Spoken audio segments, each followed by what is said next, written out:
Iya iya. Oh iya iya.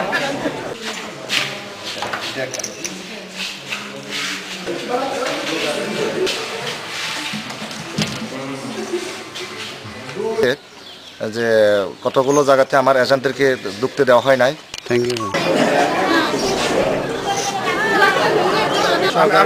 আমি আমার মতে আমি জানাইছি, এই যে ইউনূস স্যারকে জানাইছি, তারপরে যে ওসিকেও জানাচ্ছি, যাতে ডিস্টার্ব না হয়।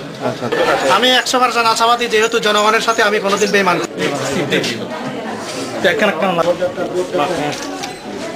থাকা যাচ্ছে না, মানে আধা ঘন্টাও হয় নাই, 8টার সময় না 8:30 থেকে জালবোর্ড দিতেছে। আমরা আমাদের নিজস্ব চ্যানেলের মাধ্যমে আমরা যোগাযোগ রাখছি।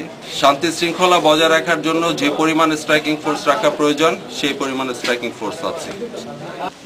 দেখা যাক, যদি নীতিগতভাবে সেটা মেনে নেওয়ার মতো হয় মেনে নেব, আর যদি অনিয়মের ক্ষেত্রে হয়, আমার যদি আইনগতভাবে কিছু করার সুযোগ থাকে সেটা আমি মেনে নেব কেন।